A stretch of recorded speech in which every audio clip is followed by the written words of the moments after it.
Bismillahirrahmanirrahim.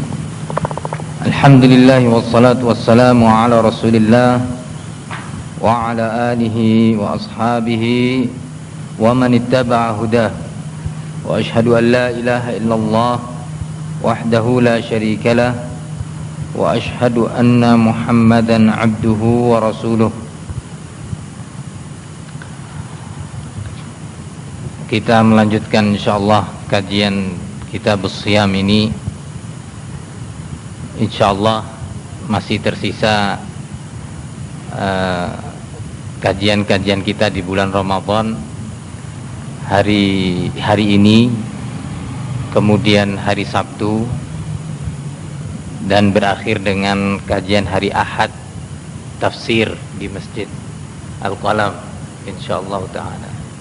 Karena setelah itu sudah memasuki 10 hari yang terakhir dari bulan Ramadan, sehingga jika ada yang ingin beriktikaf di masjid-masjid kaum muslimin, di mana saja masjid kaum muslimin, tidak terhalangi. Atau enaknya dilanjutkan sampai mendekati hari raya. Lanjut.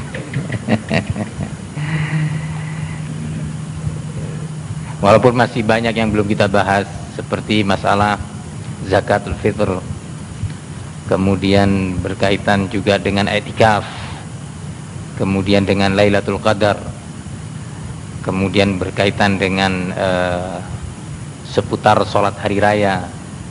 Nah, ini masih satu rangkaian insyaallah dengan masalah saum Ramadan, masih satu rangkaian. Itu keputusan sementara, mudah-mudahan nanti dipilihkan keputusan yang terbaik. Yang jelas dari kajian yang lalu, dari perkara-perkara yang boleh dilakukan oleh seorang yang saum dan tidak tergolong membatalkan puasanya atau tidak membatalkan saumnya, adalah di antaranya yang berikutnya: mencicipi makanan.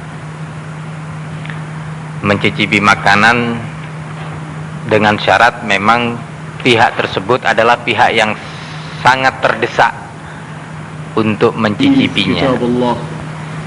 Di antara pihak-pihak yang terdesak, di antaranya adalah ibu-ibu rumah tangga. Ibu-ibu rumah tangga yang memasak. Nah, ini diizinkan untuk mencicipi makanannya, dengan syarat pula. Tadi yang pertama syaratnya apa? Memang betul-betul terdesak. Jadi bukan bermudah-mudahan, bukan menggampangkan bahwa setiap makanan pokoknya rasain, enggak ya. Jadi sesuatu yang memang sudah jelas takarannya dan sudah jelas ya, itu enggak perlu dirasain, memang terdesak. Ini syarat pertama. Syarat kedua, dia harus segera mengeluarkannya, ya, segera mengeluarkannya. Ini syarat kedua, bukan kemudian ditelan, tidak. Nah, dengan yang ketiga syaratnya adalah takaran yang normal. Ya, ketika merasainya itu namanya orang mencicipi, ya takarannya normal. Kalau dia itu kuah, sedikitlah seujung sendok, bukan kemudian 1 sendok. Nah, jadi semuanya serba darurat soalnya. Nah, kemudian ini kaitannya dengan ibu rumah tangga, tapi ada suatu kondisi lain. Pihak-pihak yang mungkin terpaksa dia harus mencicipinya, yaitu seseorang yang ingin membeli makanan yang sangat tergantung pengetahuan baik tidaknya makanan tersebut masih layak atau sudah kadaluarsa, ya, kecuali apabila dirasakan. Itu. Hal ini juga termasuk yang diperbolehkan, sebagaimana diriwayatkan oleh Imam Al-Bukhari rahimahullah dari athar, bukan hadis Rasul tetapi athar Ibnu Abbas, pernyataan sahabat Rasul Ibnu Abbas yang diriwayatkan oleh Al-Imam Al-Bukhari secara mu'allaq di dalam Sahih Al-Bukhari bahwa Ibnu Abbas menyatakan la ba'sa bi dzauqi al-khal aw syai' arada syira'ahu. Boleh, kata Ibnu Abbas, bagi seorang yang ingin membeli al-khal. Al-khal ini kalau dalam bahasa kita cuka, ya, karena itu juga makanan pokok mereka dahulu, termasuk sering jadi lauknya mereka gitu, kuah. Nah, atau sesuatu yang hendak dia beli, kata Ibnu Abbas, boleh, yang memang terpaksa gitu, terpaksa untuk dia tahu apakah barang makanan atau minum yang dia beli itu memang layak dibeli dengan syarat-syarat yang lainnya tadi, dengan ukuran yang normal sesuai dengan kebutuhan dan segera dikeluarkan. Ini insya Allah termasuk yang diperbolehkan dan tidak tergolong pembatal saum. Mungkin ada yang perlu disampaikan kaitannya dengan masalah ini sebelum pindah kepada yang lainnya. Nah, kalau memang tidak ada, kita lanjut sekarang masalah al-qadha. Al-qadha dalam bahasa kita yaitu membayar hutang yang tersisa di bulan Ramadan, yang dia tinggalkan saum tersebut atau terpaksa berbuka di siang hari Ramadan karena uzur, karena sakit, karena safar, ya, atau disebabkan melakukan pembatal-pembatal saum, ya, melakukan pembatal-pembatal saum seperti yang sudah kita bahas, pembatal-pembatal saum yang sebelumnya, haid, nifas, ya. Nah, kaitan dengan qadha ini ada beberapa permasalahan yang terkait dengannya.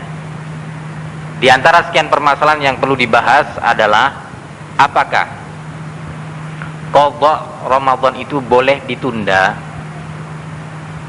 dilakukan pada bulan-bulan selain bulan Syawal seperti bulan Dzulqa'dah, atau ditunda sampai bulan Muharram, ya, ataukah wajib untuk disegerakan. Di sini ada beberapa pendapat ulama. Jumhur ulama, mayoritas ulama, Imam Syafi'i dan yang lainnya, Imam Ahmad serta yang lainnya, banyak dari kalangan ulama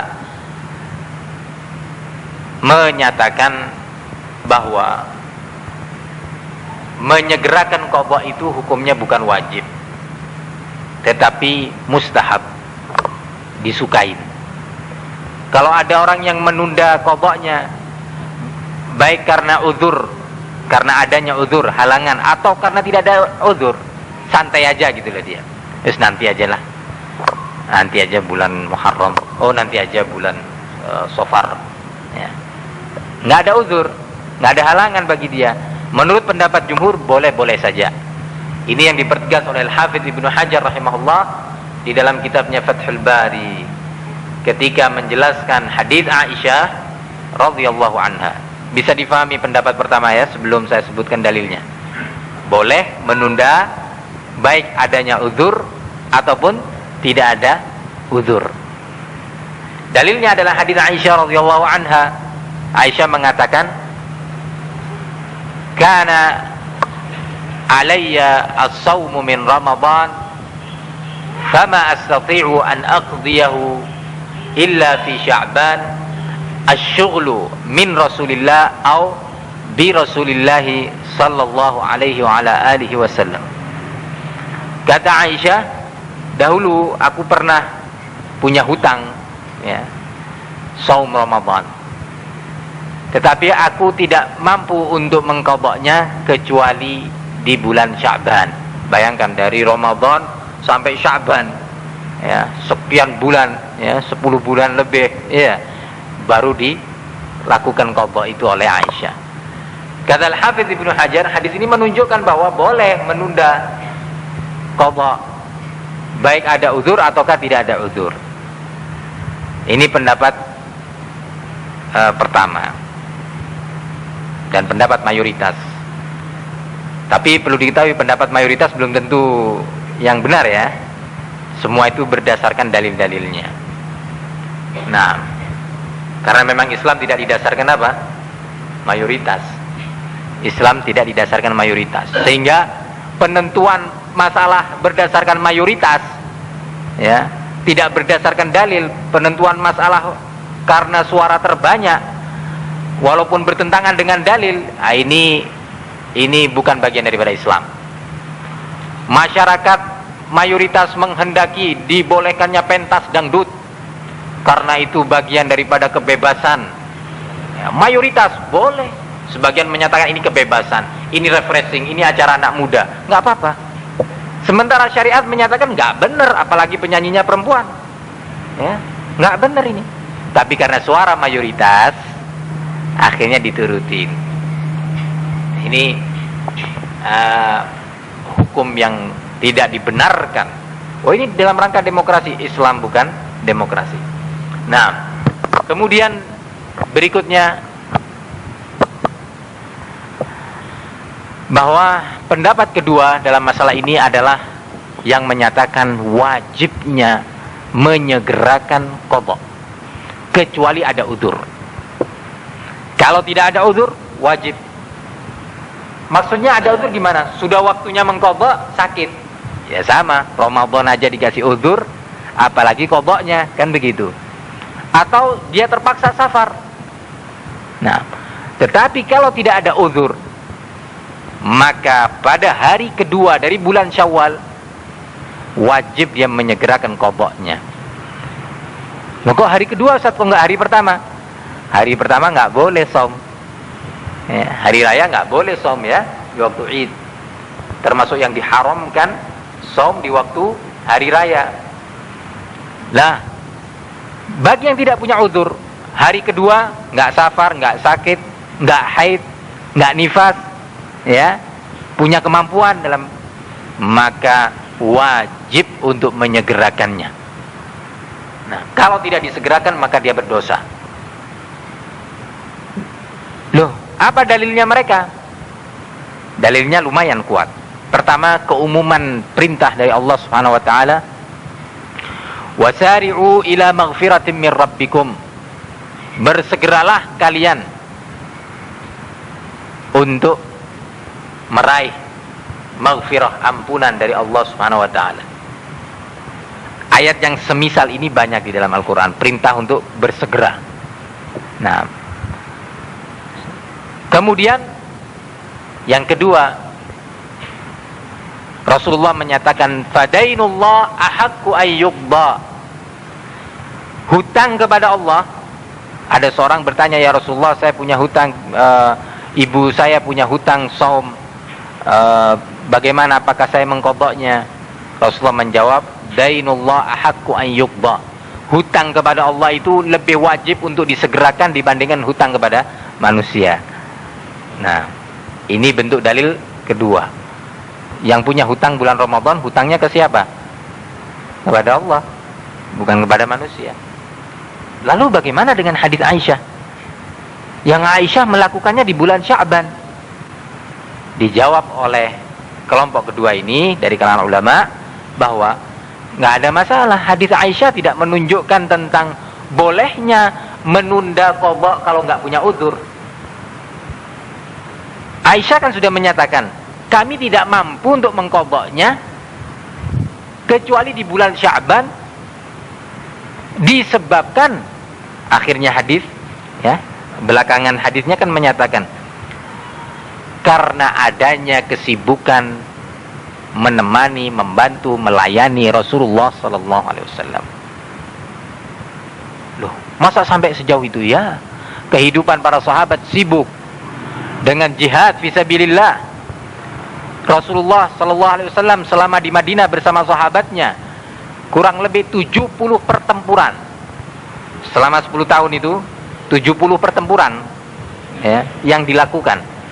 Bayangkan, 10 tahun atau 11 tahun itu 70 pertempuran, kira-kira sibuknya gimana?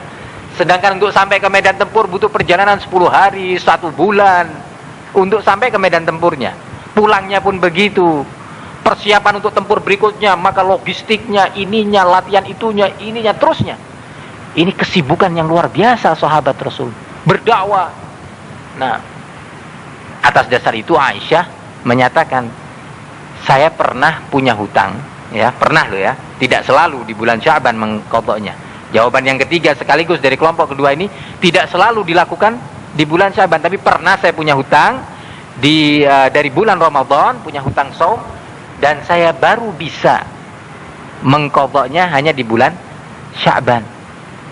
Apa sebabnya? Karena kesibukan melayani Rasulullah Sallallahu Alaihi Wasallam. Pasukan tempur, ternyata ini pasukan mau berangkat, disiapkan logistiknya, kudanya, ontanya, ya, sibuk sekali ini, luar biasa. Kemudian nanti begitu pasukan sudah berangkat, sekian korban dibawa pulang ke Madinah, ya, dilayani korban-korban ini tadi. Nah, anak-anak kecil yang ditinggal oleh orang tuanya juga diurus oleh mereka, oleh kaum ibu. Nah, jadi benar-benar sibuk. Nah, sehingga memang benar-benar luar biasa, tidak ada kesempatan untuk gosip, tidak ada kesempatan untuk ini dan itu. Masya Allah, kehidupan para sahabat Rasul Sallallahu Alaihi Wasallam, kehidupan yang penuh barokah. Nah, atas dasar ini hadis Aisyah tersebut tidak bisa dijadikan dasar bahwa bolehnya menunda qadha, ya, kalau tidak ada uzur. Kalau ada uzur, ya kalau ada uzur silahkan, karena sakit, karena safar di bulan Syawal misalkan, ya, atau karena haid, begitu hari kedua tiba-tiba haid, berarti halangan kan, nggak bisa dia shaum, tidak bisa menyegerakan qadhanya. Tetapi kalau tidak ada halangan, atas pendapat kedua ini adalah wajib untuk mengqadha. Dalam pengertian kalau ditunda dengan sengaja tanpa adanya uzur, dia berdosa. Ini permasalahan pertama. Mungkin ada yang perlu disampaikan berkaitan dengan pertama. Nah, permasalahan pertama tadi. Pendapat kedua itu pendapat Asy-Syaikh Al-Albani rahimahullah taala. Pendapat Asy-Syaikh Al-Albani rahimahullah. Kalau pendapat kena jumhur, termasuk Syekh Ibnu Utsaimin dan yang lainnya, ulama banyak sekali. Mana yang lebih kuat? Nah, ini biasanya yang berat ini. Pertanyaannya mana yang lebih kuat?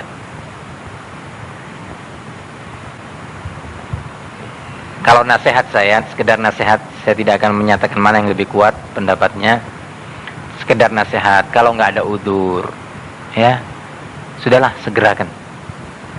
Kalau nggak ada udzur, begitu hari kedua Syawal, maka segera kita membayar hutang. Kalau tidak ada udzur, nah, sehingga kita selamat. Nah, mungkin ada yang lainnya. Nah,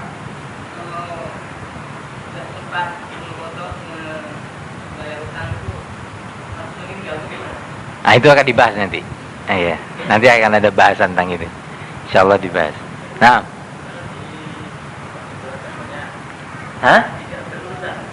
akan dibahas juga. Bahas yang tadi saja dulu. Nah,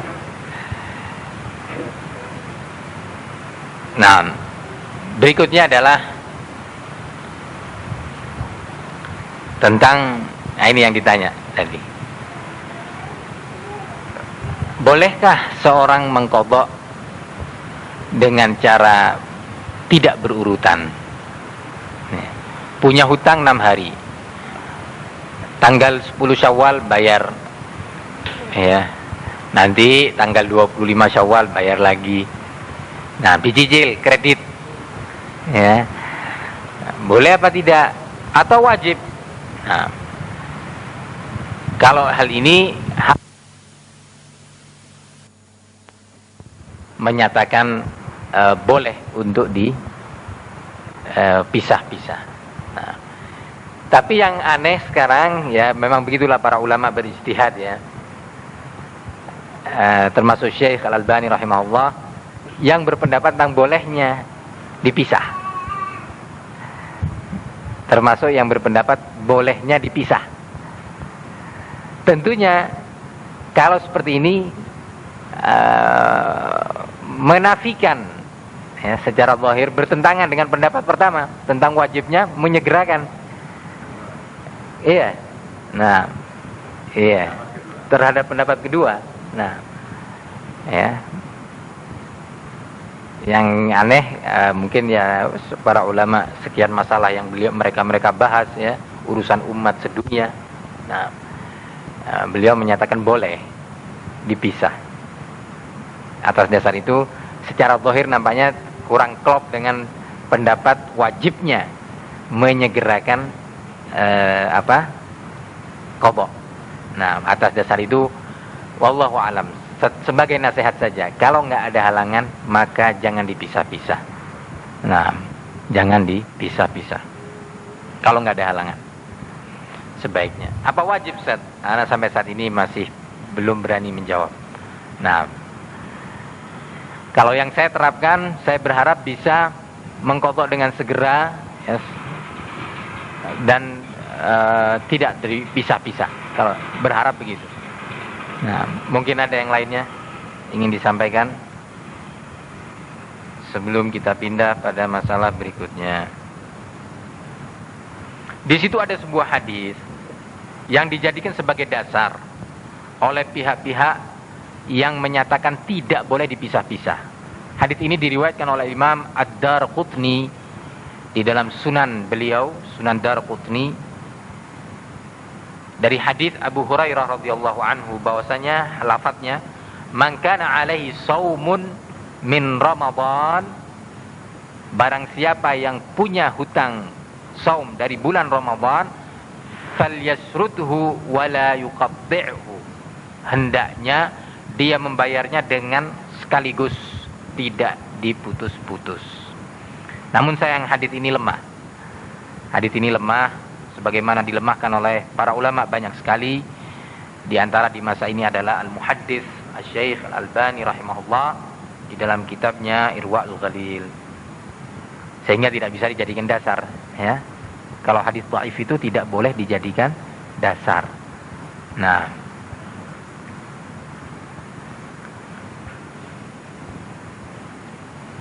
berikutnya masalah yang kaitannya dengan al-qadha adalah yang ditanyakan tadi. Yakni orang, mungkin saya lebih meluas sedikit. Orang sudah masuk bulan Ramadan, di hari 10 tiba-tiba dia sakit atau mengalami kecelakaan, meninggal dunia. Masih tersisa 20 hari atau 19 hari dari Ramadan. Ini yang pertama gambarannya. Kemudian yang kedua, dia seorang punya hutang di bulan Ramadan. Dia hidup sampai bulan Syawal, belum sempat bayar hutangnya, tiba-tiba meninggal dunia. Kira-kira bagaimana? Apa yang bisa dilakukan? Pendapat sebagian ulama menyatakan diwajibkan kepada ahli warisnya untuk membayar. Diwajibkan kepada ahli waris, terkhusus ahli waris terdekat. Siapa? Putra-putrinya. Terkhusus ahli waris terdekat, putra-putrinya. Nanti dibahas lagi. Tapi intinya sekarang pendapat pertama menyatakan wajib kepada ahli waris untuk mengqadhanya. Dalilnya adalah hadis Aisyah radhiyallahu anha yang diriwayatkan oleh Imam Al-Bukhari dan yang lainnya, bahwasanya Rasulullah menyatakan, man mata wa alaihi siyamun sama anhu waliyuhu, barang siapa yang meninggal dunia sementara masih meninggalkan kewajiban saum, masih ada tanggungan saum, maka hendaknya para ahli warisnya menggantikan, membayarnya dengan saum pula. Nah, ini pendapat hadis. Berdasarkan hadis ini,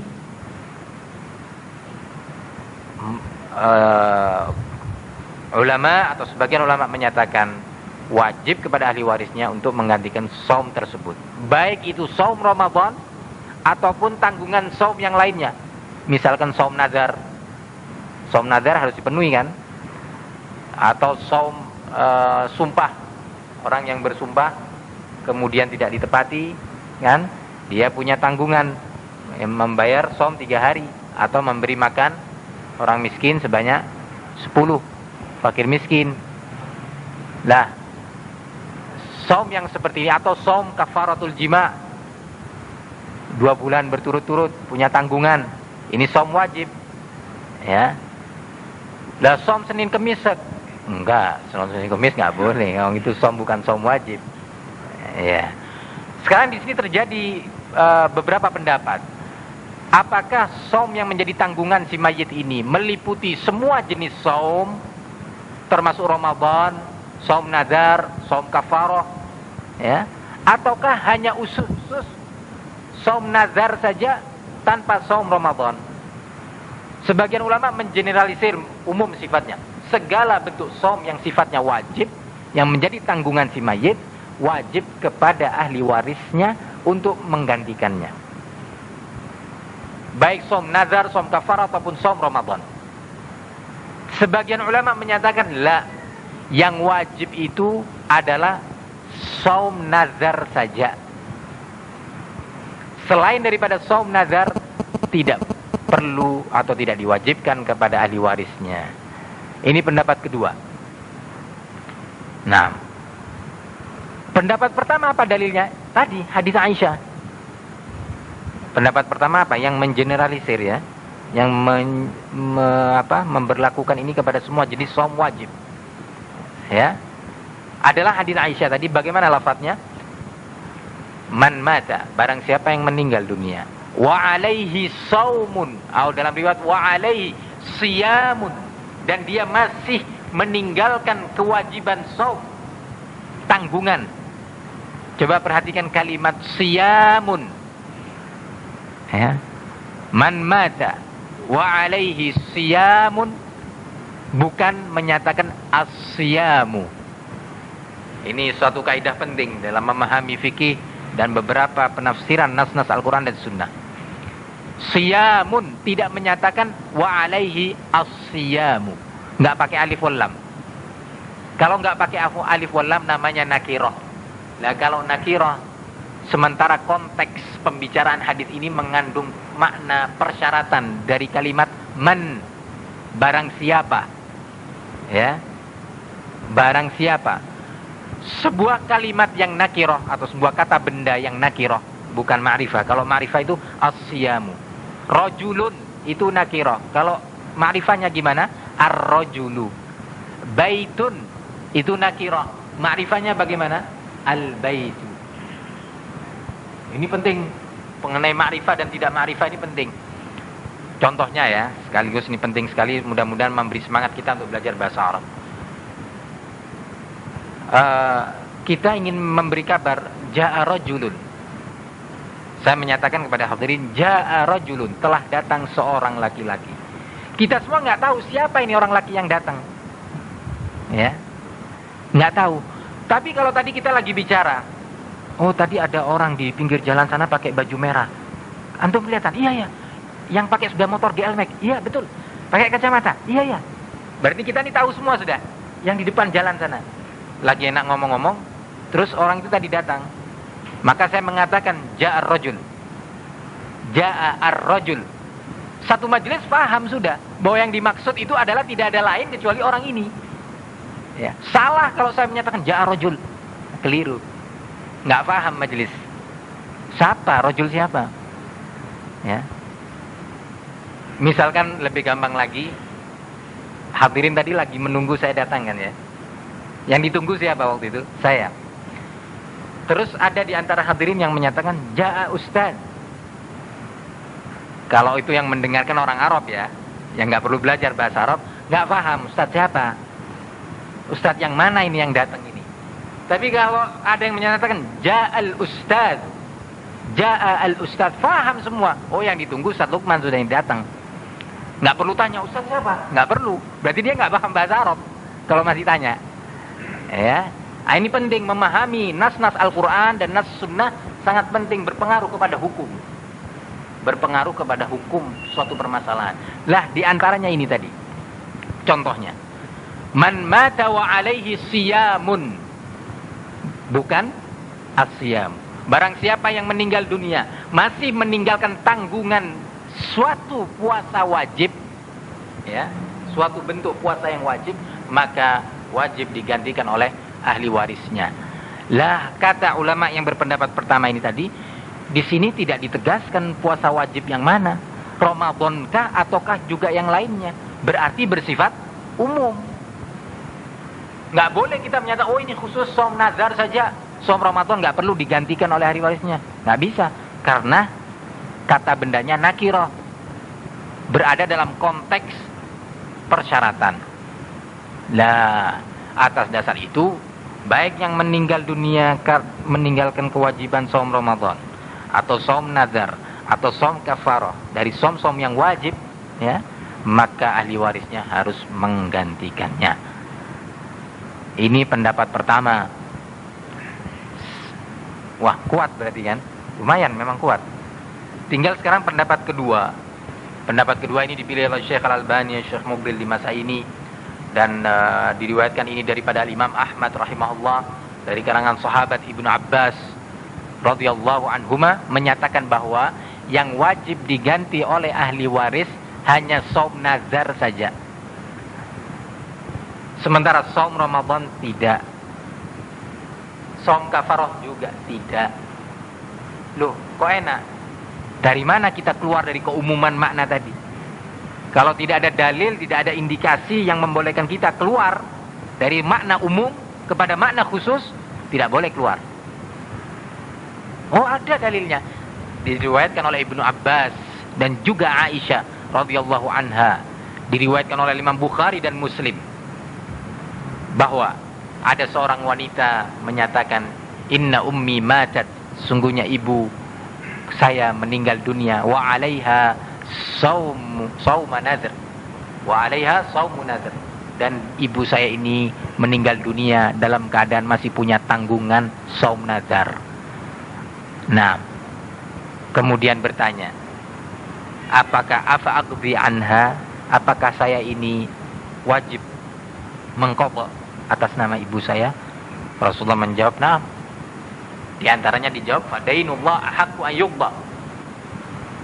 Hutang kepada Allah itu lebih wajib untuk disegerakan dibayar. Sehingga hadis ini mengkhususkan keumuman hadis yang tadi, shaum nazar. Jadi kalau meninggal dunia masih punya tanggungan shaum Ramadan, ahli warisnya tidak dikenai kewajiban menggantikannya. Ini menurut pendapat kedua. Nah, pendapat kedua ini cukup kuat. Tapi sampai hari ini saya pribadi lebih condong pada pendapat pertama. Gimana Ustaz, jawabannya panjang sekali dan butuh maraton untuk anunya. Tapi sampai pada kesimpulan sampai hari ini saya masih lebih yakin pada pendapat pertama. Baik shaumnya itu shaum nazar ataupun shaum Ramadan, kalau menjadi tanggungan sang mayit, maka ahli warisnya menggantikannya. Nah, ini yang lebih saya pilih dari dua pendapat. Lepas dari pembahasan ilmiah murninya, setidak-tidaknya kita berhati-hati kan, ya, dari dua pendapat ini. Ini yang khilaf ini bukan antara ustadz dengan ulama ya, tapi ulama-ulama besar. Bukan ulama kaliber Indonesia, tapi kalibernya kaliber dunia. Nah, ya, kalibernya itu kaliber dunia. Nah, dari masa ke masa yang terjadi perbedaan ini, sehingga lebih hati-hatinya ya sudahlah, ahsannya kita gantikan aja sudah. Kalau ada ibu kita atau saudara kandung kita yang meninggal dunia, kita sebagai ahli warisnya membayarkannya atau menggantikan shaumnya. Wallahu a'lam bishawab. Mungkin ada yang perlu disampaikan? Nah, fadhal Hasan.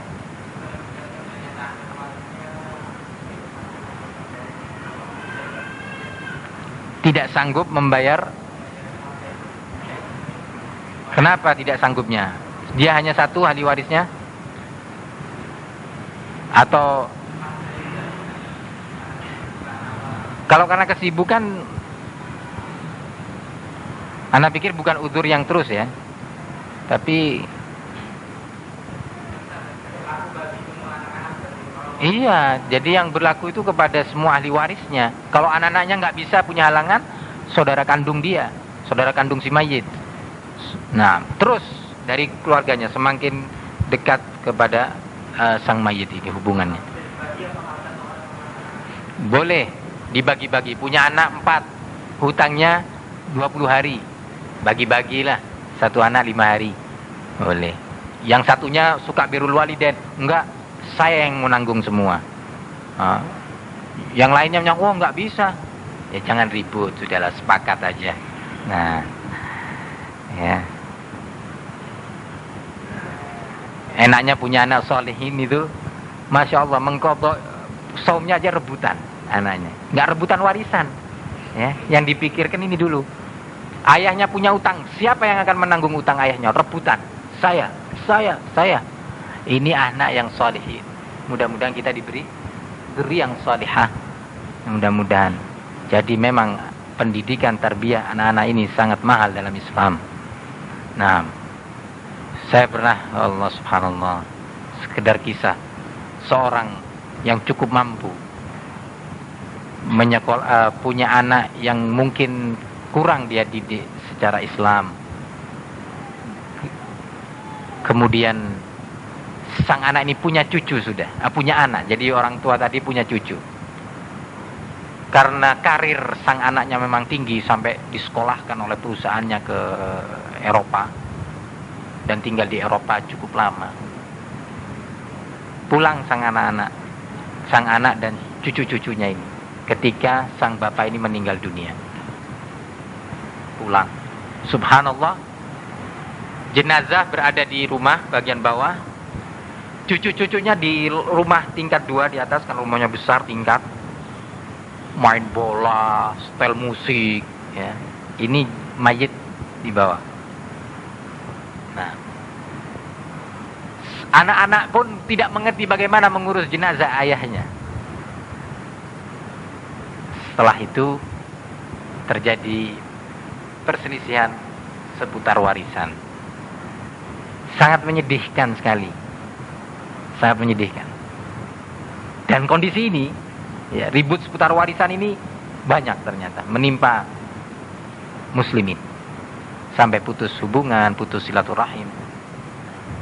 Sehingga memang perlu kita mewariskan buat anak-anak kita itu warisan ilmu, warisan amal, warisan akidah, tauhid, sunnah. Nah, ini yang perlu diperhatikan oleh muslimin. Kembali kepada masalah saum tadi, maka kalau dia punya putra lebih dari 1, boleh dibagi-bagi. Oh, ada saudara kandungnya, boleh silahkan membantu. Tafadhol, bagi-bagi. Nah, ini jawabannya, wallahu a'lam. Mungkin ada yang lainnya. Nah, sakit berkepanjangan. Kepada siapanya nih bayar fidyahnya? Berarti keluar dari topik tadi ya, sedikit.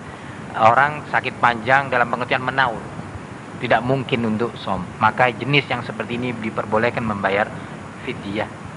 Diperbolehkan membayar fidyah. Kemudian yang perlu diingatkan bahwa orang yang meninggal dunia dalam keadaan meninggalkan tanggungan saum yang harus digantikan oleh ahli warisnya dalam bentuk saum adalah orang-orang yang memang terkena kewajiban saum. Kalau orang yang sudah tua, tidak punya kemampuan, dia akan diberi udzur untuk tidak saum dengan membayar fidyah. Maka ketika meninggal dunia, ahli warisnya bukan saum, tapi membayar fidyah. Sama pula. Bagaimana orang tua yang tidak boleh, yang diberi udzur untuk tidak saum di bulan Ramadan? Zubair, orang tua jenis yang bagaimana?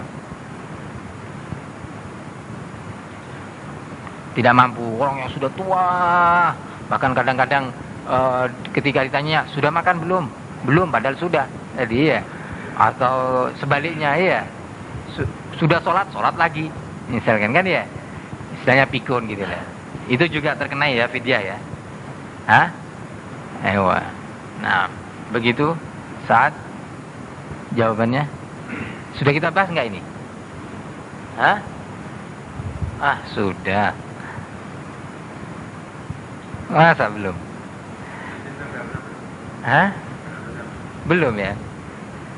Mungkin ada yang menyatakan sudah. Gitu. Ingat. Ya mungkin kalau memang belum saya jelaskan, tapi ingatnya saya itu sudah gitu lah. Apa di majelis ini atau di majelis lain, wallahu a'lam. Yang jelas kalau yang mendapatkan udzur untuk tidak saum di bulan Ramadan dari kalangan orang yang sudah tua dan diperbolehkan membayar fidyah, itu yang belum pikun. Kalau sudah pikun, maka jatuhlah kewajiban ibadah. Karena syarat ya wajibnya ibadah itu adalah ingatan. Kalau orang sudah pikun, ya pikun parah itu sudah nggak kena kewajiban sholat, nggak kena kewajiban saum, sudah jatuh taklif, ya beban syariat itu sudah jatuh kepadanya darinya. Jadi begitu juga saum Ramadan, yang diperbolehkan membayar fidyah itu orang tua masih sehat, tapi dia sudah nggak mampu untuk saum. Akalnya masih sehat, pikirannya, ingatannya. Nah, ini yang membayar fidyah. Oleh karena itu, kalau orang tuanya sudah pikun, teman sudah ya, nggak perlu ahli warisnya membayarkan saumnya dia atau membayarkan fidyahnya, sudah selesai. Nah, ini jawabannya, wallahu alam. Mungkin ada yang lainnya.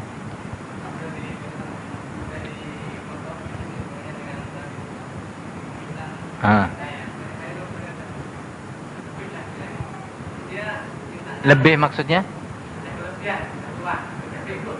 Pikun. Nggak boleh. Sampaikan, diajarin nggak boleh. Nggak boleh doa minta cepat mati. Tapi doa minta husnul khatimah boleh. Ya, supaya meninggalnya husnul khatimah. Kalau minta mati nggak boleh. Karena Rasulullah menyatakan, la yatamannayanna ahadukumul maut. Wa in kana falabud falyaqul Allahumma ahyini in kanatil hayatu khairan li wa tawaffani in kanatil wafatu khairan li. Jangan sekali-kali, kata Rasulullah, di antara kalian ada yang meminta kepada Allah kematian. Kalau sudah terpaksa karena tidak tahan dengan kehidupan, mungkin karena fitnah dunia, takut jatuh pada perkara yang haram, takut jatuh pada perkara yang tidak diridhai oleh Allah karena fitnah yang sangat dahsyat. Nah, atau karena apa yang dia nggak tahan, maka dia berdoalah kepada Allah dengan doa, ya Allah, hidupkanlah aku kalau seandainya kehidupan itu justru lebih baik bagiku, dan matikanlah aku kalau seandainya kematian itulah yang justru lebih baik bagiku. Serahkan kepada Allah, ya. Jadi diajarkan tidak boleh memohon kematian, sabar. Nah, haid, nifas, ya. Oh, enggak boleh. Kalau haid sama nifas harus mengqadha. Enggak boleh fidyah. Fidyah akan dibahas di sini, ya. Fidyah akan dibahas insyaallah. Nah, yang jelas kalau haid wan nifas itu adalah terkenai kewajiban mengqadha. Tidak boleh membayar fidyah. Nah,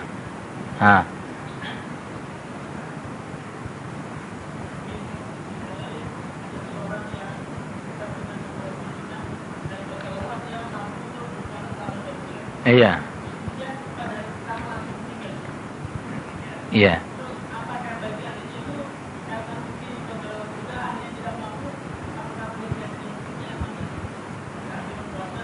Tidak mampu. Ya, kalau memang tidak mampu, maka bayar fidyah. Nah, bayar fidyah. Kalau tidak mampu bayar fidyah. Nah,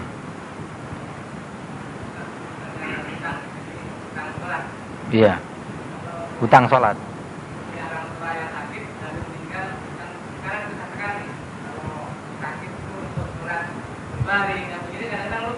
Iya.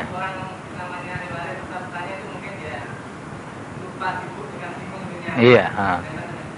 Iya. Iya. Iya, nggak ada qadha sholat. Nggak ada qadha sholat, itu nggak ada.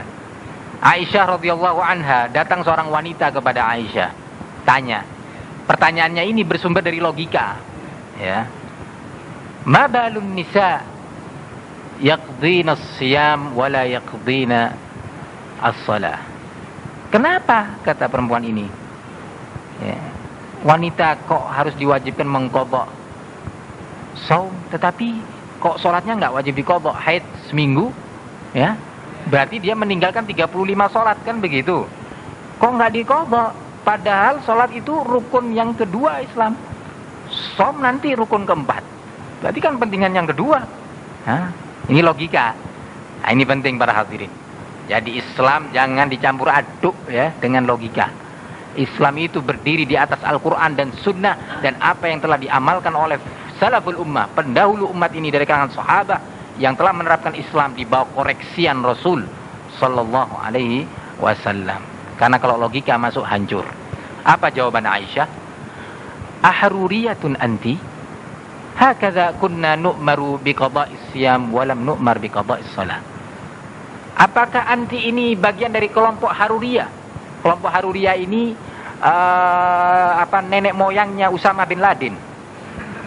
Ya, dari kelompok teroris Khawarij pada masa itu yang ada di Kufah. Haruriyah itu nisbah, ya, penisbatan kepada sebuah daerah di negeri Irak namanya Harura. Nama sebuah desa, sebuah daerah di negeri Irak namanya Harura. Munculnya kelompok ini di desa ini yang menentang kepada Khalifah Ali bin Abi Thalib radhiyallahu anhu dan mengkafirkan Ali, mengkafirkan sahabat karena katanya tidak berhukum dengan hukum Allah. Nah, lah kelompok ini selalu mendahulukan logika, emosinya ya, ketika berislam, ketika memahami Islam. Langsung Aisyah marah. Ya, jadi marah itu boleh kalau ada orang macam-macam. Apakah saudari ini dari kelompok Haruriyah? Kok pemikirannya seperti ini? Hah? Ya beginilah kami ini. Disuruh kami ini kaum wanita oleh Rasulullah SAW untuk mengqadha shaum. Dan tidak kami diperintah untuk mengqadha salat. Sudah, cukup. Gak usah macam-macam. Itu. Nah, jadi penting sekali. Ya.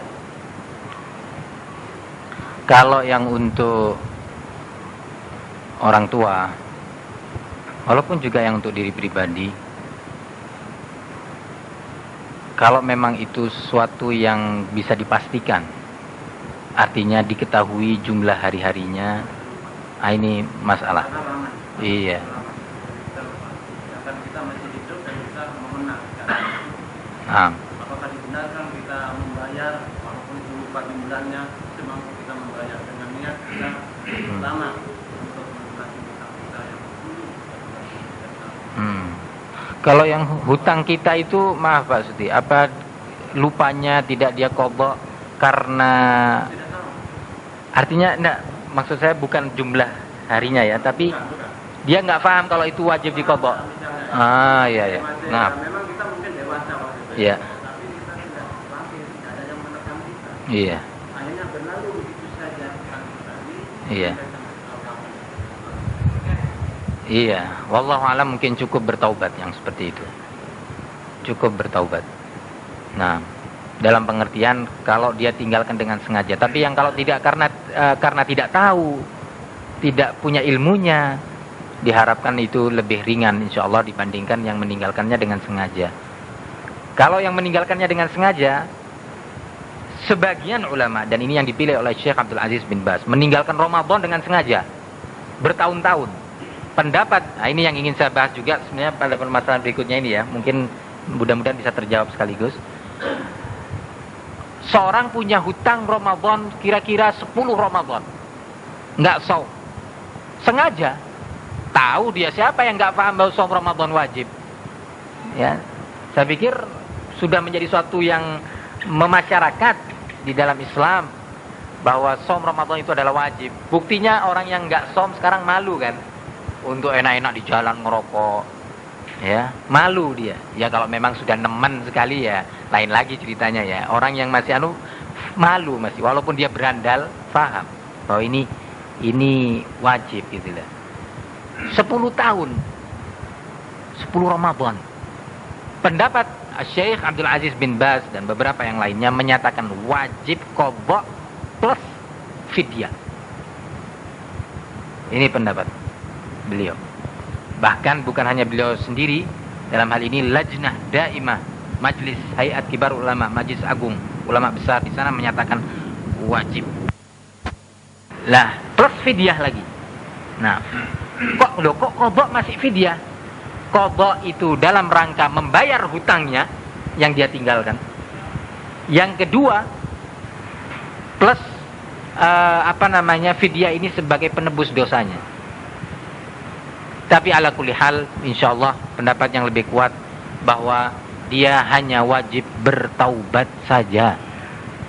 Bertaubat, tidak ada qadha, tidak ada fidyah.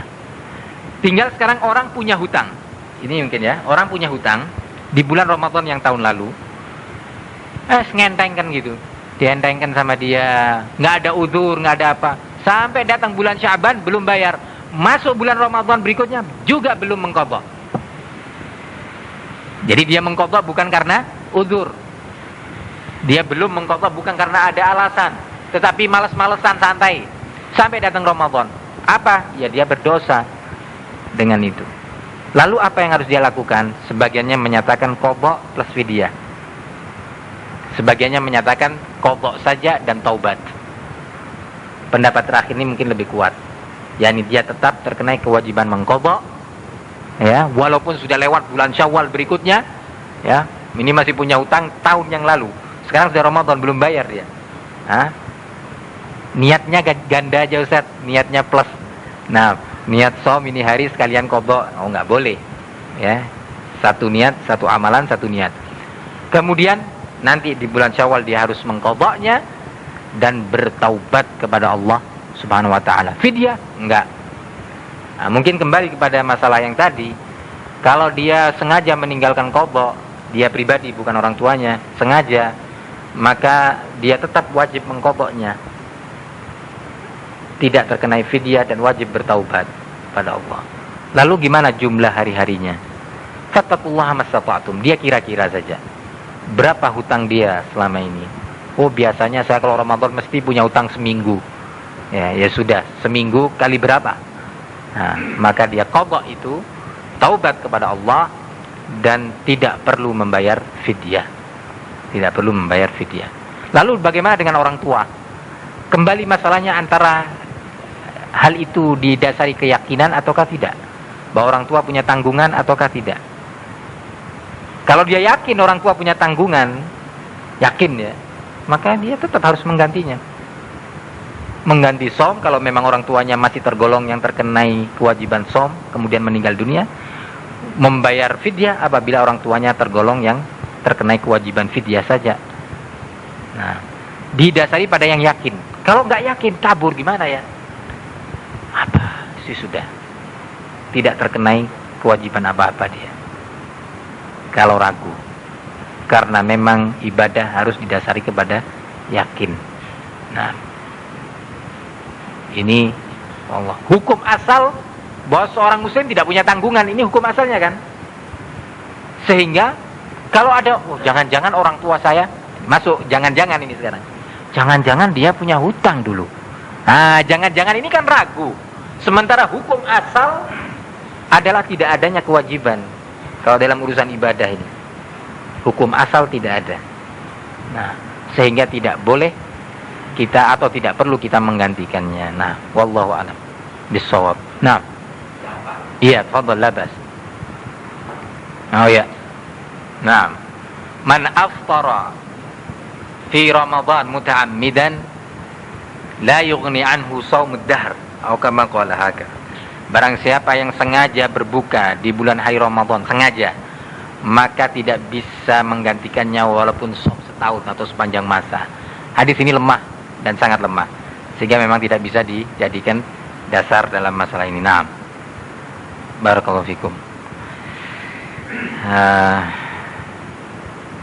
Sampai di sini kajian kita, masih menyisakan masalah fidyah. Nah, seputaran fidyah insyaallah taala. Mengenai kelanjutan kajian kita tergantung insyaallah sampai hari Sabtu pengumumannya. Umum. Kalau dinyatakan sama pahalanya berat, tapi mana yang lebih utama? Beda kalau pahala dengan mana yang lebih utama. Kalau mana yang lebih utama, memang mayoritas ulama menyatakan lebih utama berjamaah. Mayoritas ulama menyatakan berjamaah. itu lebih utama dibandingkan sholat sendiri. Nah, ya itu yang akan saya jawab sekarang. Ini yang akan saya jawab. Nah, tapi lebih baiknya nanti dibahas tentang sholat tarawih aja, lengkap. Ya ini akhirnya saya juga ngelihat materi masih banyak. Kalau diliburkan saya Sabtu terakhir gimana gitu. Nah, ada kemungkinan, Ini kan kelihatannya tinggal sekali lagi aja. Batas atau kelihatan pada hari Sabtu itu yang pas dan Iya. siapa tahu kita semua ini bisa memasuki terakhir. Iya. Bisa mengamalkan dengan benar. Insya Allah. Sabtu ini. Hari Sabtu. Nah, Nah. karena memang nggak nutut. Iya, iya. Siang ini nggak nutut. Boleh lah, Mas. Insya Allah. Kalau memang hadirin juga sepakat. Cuma mungkin saya perlu kasih tahu masalah yang tersisa adalah al-fidyah, zakat fitrah, ya, i'tikaf, tarawih. Ini belum dibahas semua. Termasuk supaya dapat Lailatul Qadar, diantaranya kita harus membahas tentang masalah tata cara i'tikaf dan sebutannya, karena itu juga penting untuk meraih itu. Jadi kesimpulannya para hadirin bahwa Islam ini memang luas. Yang luas itu mungkin bisa kita batasi dengan yang kaitannya perkara yang wajib kepada kita. Yang wajib kepada kita pun masih banyak yang belum kita pelajari. Kalau kita tahu seperti ini, maka memang tidak ada kesempatan kecuali kita talabul ilmi. Apa kita rela kita meninggal dunia dalam keadaan masih sekian kewajiban yang belum kita ketahui? Sementara kita punya umur, punya kesehatan, punya waktu, masih diberi pemikiran yang sehat oleh Allah Subhanahu. Belum dicabut, nikmat-nikmat ini belum dicabut oleh Allah. Nah, maka dari itu majlis-majlis ta'lim ilmiah adalah majlisnya kaum muslimin. Diperbanyak kesempatan itu. Nah, dijadikan ini sebagai kebutuhan primer, bukan kebutuhan sekunder, apalagi yang kesekian. Ini mestinya. Tidak ada kesempatan bagi kita hanya sibuk bicara BBM naik atau BBM turun. Sudah, serahkan kepada waliul amr. Doakan waliul amr ditolong oleh Allah Subhanahu wa ta'ala. Ayo kita belajar. Ya ayyuhalladzina amanu qu anfusakum wa ahlikum nara. Wahai orang-orang yang beriman, selamatkan diri-diri kalian dari azab an-nar. Bentengi diri kalian dari azab an-nar dan keluarga kalian. Nggak ada kesempatan sekarang kita. Jadi ini semestinya majelis-majelis muslimin. Sekarang aja kita mengadakan ini sejak sebelum Ramadan, kira-kira seminggu atau 2 minggu sebelum Ramadan. Dengan sepekan 3 kali ya, terpotong hujan kemarin, ya. Itu belum selesai ahkam Ramadan. Kita pun, saya pribadi menyampaikannya serba tergesa-gesa. Nah, serba tergesa-gesa. Nah, karena waktu. Berarti masih sekian masalah belum terselesaikan. Tentang sholat, tentang dakwah, tentang zikir, tentang banyak dalam Islam. Sehingga mau tidak mau, tidak ada kesempatan bagi kita menggunakan waktu ini yang akan ditanya oleh Allah di yaumul qiyamah. Tidak akan bergerak kedua kaki kita di hadapan Allah kecuali kita akan ditanya tentang masa muda kita, tentang umur kita, untuk apa dihabiskan. Ya, ada kesempatan. Nah, kalau ada orang yang mengatakan, wah penting Ustaz kita bergaul, kita membaca ini dan itu supaya wawasan kita luas. Wawasan kita luas dalam urusan dunia tetapi nggak luas dalam urusan agama. Justru wawasan Anda sempit. Kenapa? Wawasan Anda hanya di dunia. Kita ingin cari wawasan sampai akhirat. Kan begitu. Wawasan bagaimana kita di hadapan Allah. Wawasan bagaimana nanti yaumul mahsyar, yaumul hisab. Wawasan bagaimana kita nanti, kemana kita akan pergi ketika bumi digoncangkan, kemana. Sehingga memang para hadirin, inilah terkhusus anak-anak muda, terkhusus gunakan kesempatan ini. Baca apa yang sudah kita pelajari, ulangi. Sampai benar-benar ilmu itu menjadi ilmu yang berada di dada kita, bukan berada di buku kita. Nah, dan kita berusaha menyampaikan al-haq ini, ilmu ini, kepada siapa yang bisa kita sampaikan sebagai amalan, bagian daripada ibadah, dakwah kepada Allah Subhanahu wa ta'ala. Ini yang bisa saya sampaikan. Mudah-mudahan sedikit yang kita pelajari ini dinilai oleh Allah sebagai ibadah dan Allah jadikan sebagai ilmu yang bermanfaat. Wallahu a'lam bishawab. Wassallallahu wasallam wa barak ala nabiyyina Muhammad wa ala alihi wa sahbihi wasallam walhamdulillahi rabbil alamin.